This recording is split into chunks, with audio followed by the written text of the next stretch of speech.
Hello, it's Lindsay Buse here. Just before Des and the team get started, we'd like to tell you about Podlitical. Whatever.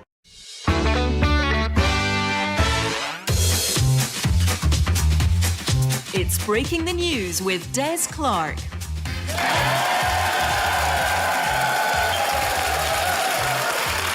I am Des Clark. This is Breaking the News, the show that breaks the week's news and asks four opinionated panellists to put it back together again.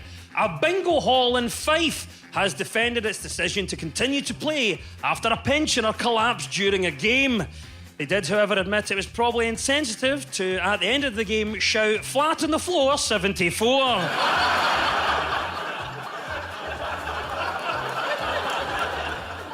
Lewis Hamilton will be offered a new contract with Mercedes F1 team worth £60 million a year.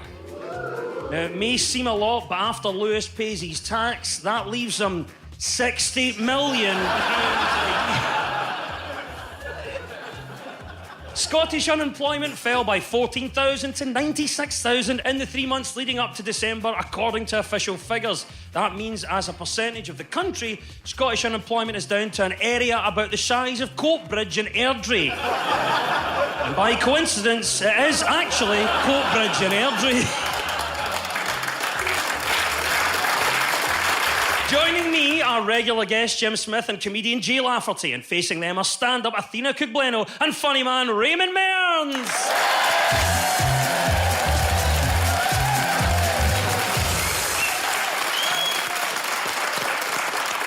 This is the Broken News Round, where our teams have to guess two major stories of the week that have been mashed together into one single news headline. So, Jim and Jay, can you tell me the first story?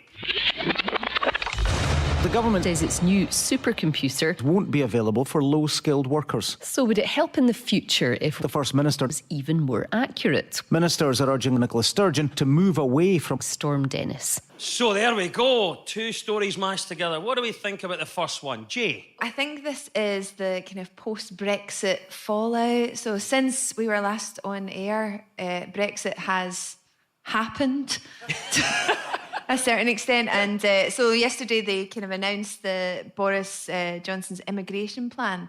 But it's not Boris Johnson's immigration plan, is it? It's Dominic Cummings' plan, the baldric to Boris's Blackadder. I love this Blackadder analogy. I have a Cummings plan. What about you, Jim? Brexit's finally happened, or has it? And now there's all the policies that are coming out that's going to deal with the aftermath of Brexit. Have you been keeping an eye and an ear over that? Absolutely. I'm a farmer up in Blairgowrie. There's a lot of berries, and they're not going to be getting picked this year because there's nobody going to be there to pick the berries. You seem really sad about that, does it? No, it's true. And the audience want to pick Jim's berries. You can get cream for them if you want, Jim. They're just going to be hanging out in the frost there. Well, there you go. It is a story that there's a rash of new policies coming out of Number 10 since the UK left the EU at the end of January. We've had proposals for a bridge from Scotland to Northern Ireland. Oh, that's brilliant. A bridge over the water to the Troubles. Aye.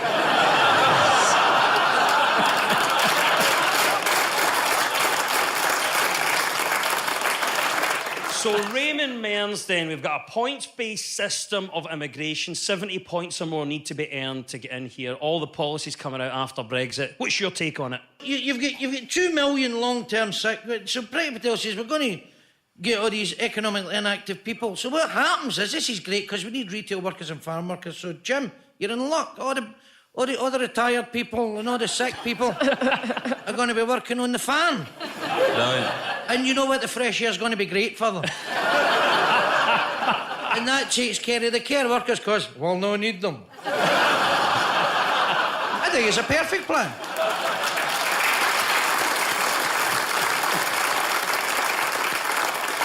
Athena, the plans are out now for how immigration's going to work post-Brexit. Is this something that you've been excited about or perhaps a wee bit perturbed I've by? been terrified. I came up to Scotland so they wouldn't put me on a plane, to be honest. I thought I could hide amongst this audience, but it looks like they'll find me very easily. Priti Patel has claimed anyone earning under 25k is unskilled. So first of all, I don't think the salary is the basis of how skilled you are. For instance, Priti Patel earns more than 25k. She did an entire interview where she referred to terrorists as counter-terrorists. The whole way through the interview, that was a confusing moment for the IRA going, oh, is she on our side now? Is that what's happening? What's a counter-terrorist anyway? Is that somebody going mad on a chip show? So post-Brexit and all the policies from the government, we know that's our first story. Athena, any ideas what the second story in the mashup is? This sounds like something to do with the horrific weather we've been having and this massive computer the Met Office are going to build, or they've built it already. Well, it's a thing that's going to predict the weather, so it just sounds like a really expensive window that you can look out of. Is it a 1.2 billion Correct. pound window? So that hopefully you'll be able to open it, and then it's hot. Yeah. Good. As the news, the UK, of course, has been battered for the past 2 weekends by Storm Ciara and Storm Dennis, with more storms forecast for this weekend. The government has announced it is investing £1.2 billion in a weather supercomputer so we can better predict which areas need to check the flood cover in their insurance policies. Boris Johnson has promised £4.4 billion towards flood defences in England and Wales. And in Scotland, he's offering a mop and a bucket and a canoe from Aldi. Jay, what about you? First of all, these storms, were you affected in any way? Yes, I was. I had relatives coming to visit and the storm wasn't that bad where they were, so they still came. What's the point in having a superstorm if the relatives can still make it? It's not any good. I love the names they come up with as well, like Ciara and Dennis. They just sound like that mental couple, don't they, that live down the street that argue at 3 o'clock in the morning because he's got a drinking problem and she won't let him see the wains, you know, that sort of thing. Jim, I don't know in terms of your life and working the farm, do the storms have an impact there for you? Aye, the bull's looking miserable. Not a man's at all. There's not much happening out in the cow shed. Now the cows are fed up, the bull's miserable. It's a dreich time. It's a hard time, but this computer will solve everything it'll because sort it out, won't it, Jim? the £1-2 billion it'll from folk will be going when they're going out and saying, should I take a jacket? They'll now be saying, well, maybe better take a jacket. Gee, what about you? The supercomputer, does that excite you? Because in films, no one's ever made a supercomputer and it's turned out well, have they? It's just a big chance to take. I mean, I'm scared of Alexa. I don't know about anybody else. I was in the house one time and I accidentally called Alexa Siri, and the next morning she woke me up at 6 a.m. She's evil. Raymond Mearns, what about you? Obviously, we're talking supercomputers to help predict and help the weather. Would there be a supercomputer we could build that would help you with something in your life? Maybe it could be a dating computer and it could basically handle all my knockbacks. And just give it the one big dump.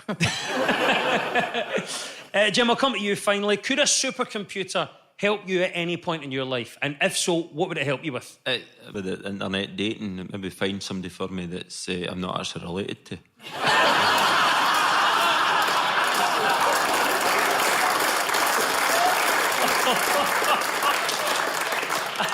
I know anyone here for Fife will be going, what's the problem with that?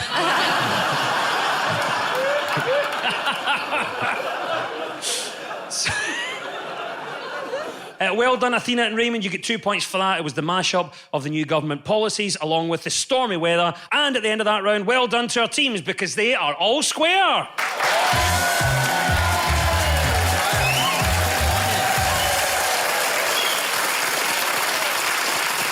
Now, so much of our news is about public opinion, so for this round we've gone out and found some people to comment on the news. And this week we spoke to Tricia, Kashina and Thomas from Surgeons Hall Museum in Edinburgh. So, Athena and Raymond, what story do you think that they are on about here? I'm not very keen on the TV, actually. Even if you can't make it completely free, maybe a subscription service. I do watch it regularly, I enjoy it, and I think it has a place.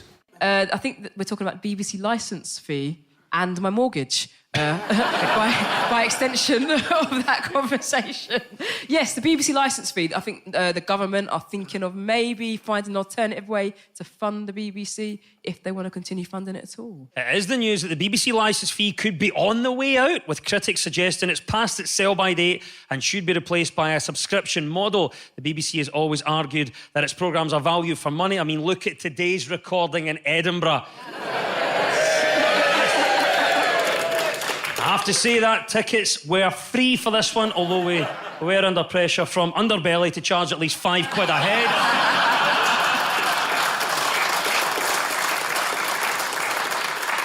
Raymond, what about it then? Obviously the arguments come back year after year, and now with the success of Netflix and Amazon Prime, people are saying, should the BBC be a subscription service, and should the licence fee as a model be scrapped? Our family never had a TV. I'm from Easterhouse. We never had a TV licence. You remember in the 70s that wee mad van would come round? the van, like a spectre of death, right? And my dad would clock the van, right? He would go, "There's the TV detector van." And for some mad reason, and we stayed one up, he'd pulled a plug out the wall as if it was somehow connected to the van. And then he'd go, "Right, everybody, down in the flare, don't make a sound." What do you think, Jay? Is the BBC value for money, or should the licence fee be got rid of and a new system put in place? Why do I feel like this question's a test? It's like being round my mother-in-law's house and being asked how I feel about family holidays. The BBC are, by the way, in the middle of a cost-cutting process, so much so the next David Attenborough documentary is just about Blair Drummond Safari Park. Some crackpot in the national press that says that because of the way it's funded, that there's a kind of culture of excess. Well, I tell you what, clearly the guy's never been on this show. I've been on the BBC Scotland channel, which are clearly redressing that issue. With gusto. Carrying on for Raymond's point, because I was on last series, it was great, and it was on the telly as well, so we got backstage, we got baguettes and crepes and pancakes. I got my shirt ironed for me. The day I was lucky if I got a jam piece, man. I think it has uses too, because instead of that point system for that immigration, they should just, when you come off the plane at Heathrow, you should sit and watch an episode of Only Connect.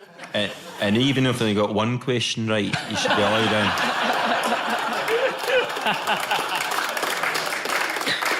You might also be aware that the BBC has made some changes at the top level. We've got the Director General, Tony Hall, who's stepping down. Here in Scotland, Director of BBC Scotland, Alda McKinnon, has announced that she is to step down from her position.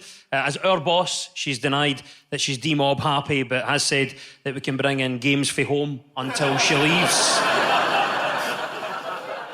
Yeah, the BBC licence fee is the correct answer. 2 points go to Athena and Raymond. Now to you, Jim and Jay. Here's Tricia, Kashina and Thomas. What are they talking about here? I have seen a lot of programs on TV about it, and they all look fake. I can't imagine it working or being particularly very effective. Each to their own, and if it works for them, then good luck to her. I heard from friends that it's a tough process, so I don't think in this moment you care about fashionable things. So I think they're chatting about Kate Middleton, because Princess Kate has been telling everybody about her hypnobirthing plan. So she gave birth to her 3 children through hypnobirthing, which, if you don't know, is drug-free birthing, where you light candles, enchant and pray. And I mean, someday as you know, Des, I just had a wee baby 15 weeks ago. Hey. Yeah. And I did hypnobirth. I was going to ask, did you hypnobirth? I did hypnobirth because so my pregnancy, I'm 38 years old, what is known as a geriatric mother, and they say that to your face. And we did an IVF birth because you don't get pregnant at 38 without a lot of help, especially when your man's a massive stoner. So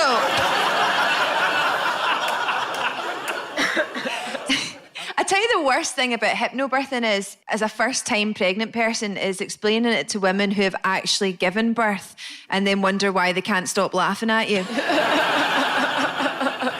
My pals were all saying things like, so instead of taking pain-killing drugs, you're going to chant affirmations and visualise a flower opening. Aye. Is that really what you didn't have an epidural or anything like that? No, I did it drug-free, 42 hours, Raymond. No even any gas? No, I did do some gas in there, but that doesn't really count. Got you.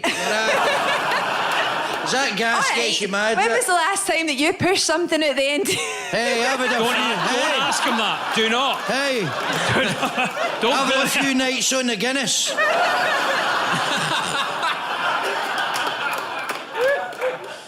So there we go, the voice of experience, Jay, and you've absolutely nailed the right answer. Hypnobirthing is right. Kate Middleton confirmed she used hypnobirthing to stay calm during labour, which really helped because it was Prince Philip that drove her to the hospital.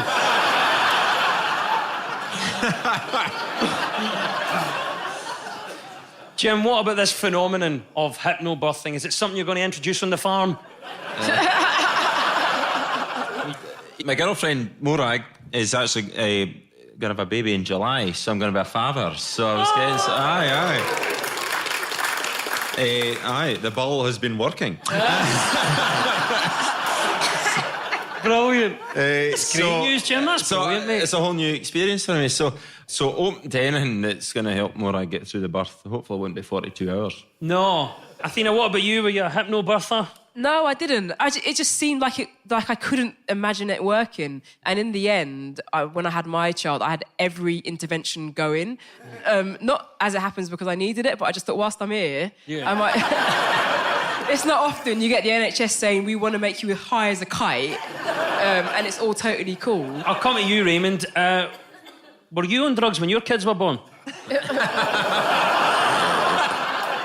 Yeah, I just sobered up and one of them had left school.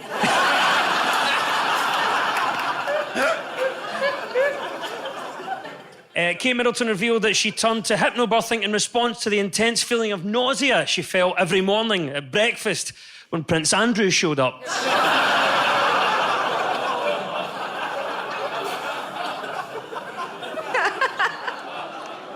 Yes, of course, hypnobirthing is the correct answer. And 2 points go to Jim and Jay.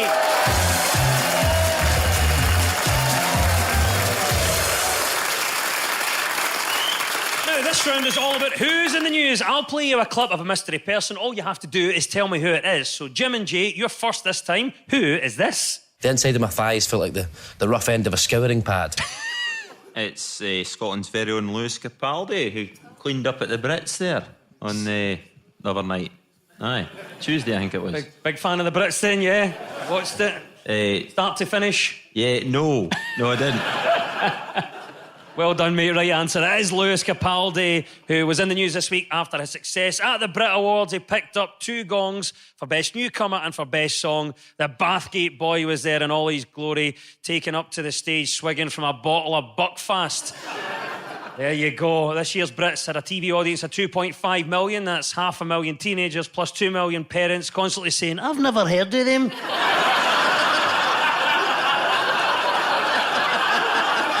When's Rod Stewart coming on the scene again?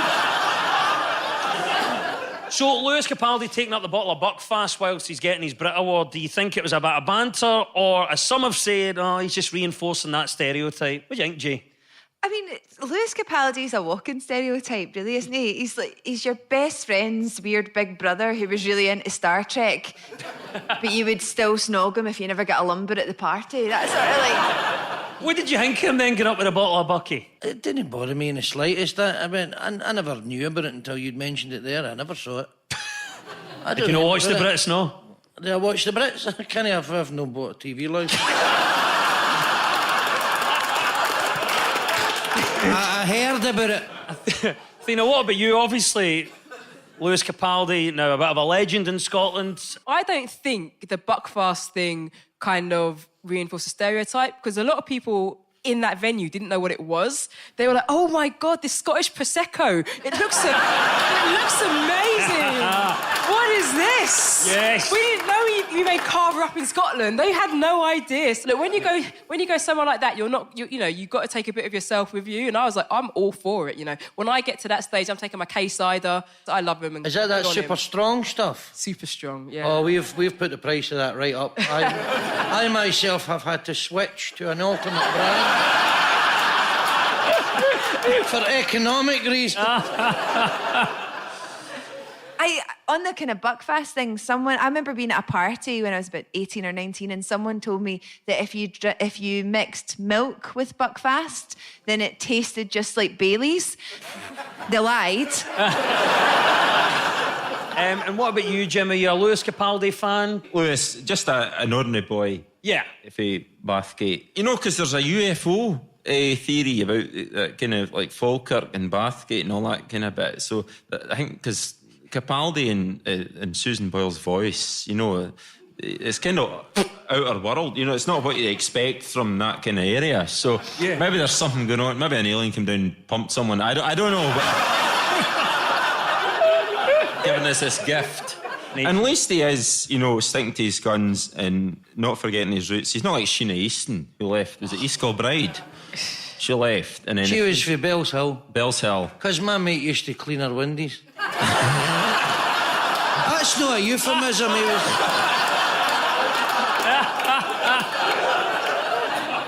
Also at the Brits, rapper Dave won the award for Album of the Year. It's been a big week for Dave, as he also won Employee of the Month at Coatbridge Garden Centre. Thinking about it, that might have been a different Dave, but he's getting the credit. Chaz must be really pissed off.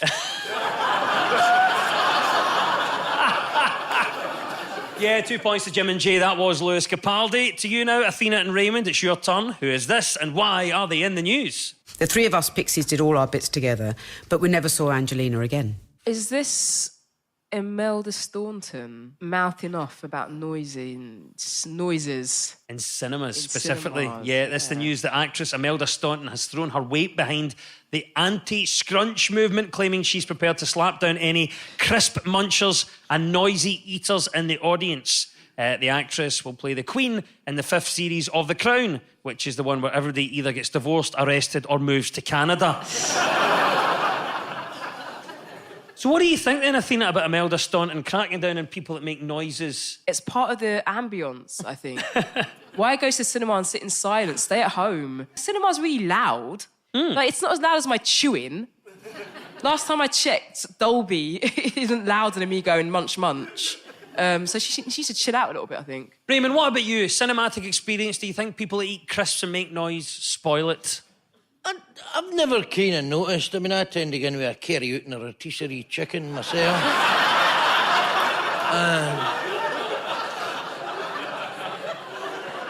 But I can see how...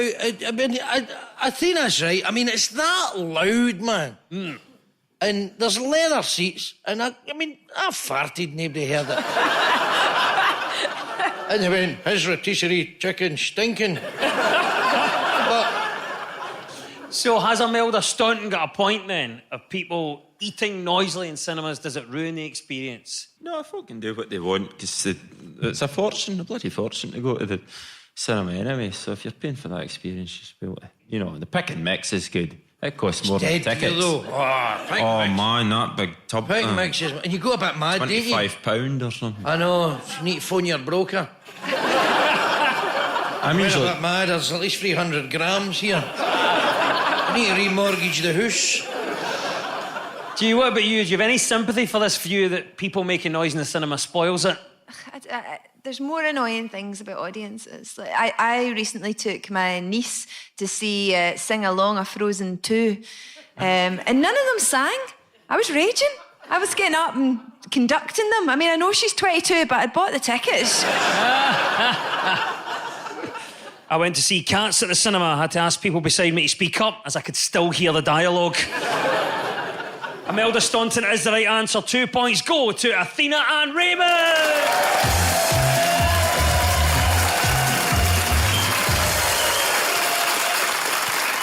And it's time now for our final quick-fire round, which is all about deciphering the numbers in the news. I'll read out a headline. All the teams have to do is fill in the blanks. So get ready, teams. When we run out of time, you'll hear this. I feel happy. I'm so happy. There we go. It's Stormzy reacting to winning at this year's Brit Awards just after he'd swigged for Lewis Capaldi's Buckfast bottle. All right, let's go. Fingers and buzzers. Here we go. 3 in 4 Brits have never found what? The way to Amarillo.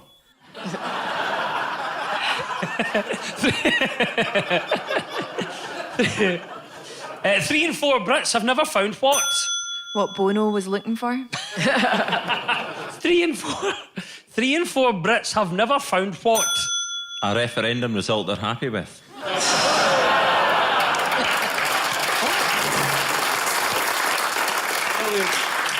3 in 4 Brits have never found what?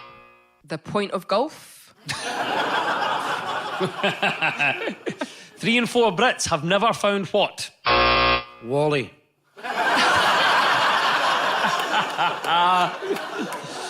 3 in 4 Brits have never found what?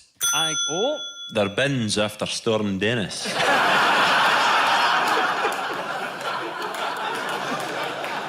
The answer is 3 in 4 Brits have never found love on dating apps. What was found after 47 years in a forest in Finland? The winner of a How Long Can You Stay in a Sauna contest. What was found after 47 years in a forest in Finland? What Bono was looking for? What was found after 47 years in a forest in Finland? The blonde lassie for ABBA. What was found after 47 years in a forest in Finland? Shergar. What was found after 47 years in a forest in Finland? A portal where every sock we've ever lost has been transported to. What was found after 47 years in a forest in Finland? I think it was a wedding ring. It's the right answer, yeah. It was a wedding ring lost in the USA in Maine, and it was found 47 years later in a forest in Finland. So well done, Jay. That is the right answer. I feel happy. I'm so happy. Oh, there's a klaxon. That means that Stormzy has blown. And at the end of the quiz, our winners this week are Jem Smith and Jay Lafferty. Commiserations to our runners-up, Athena Cook-Glennou and Raymond Dale.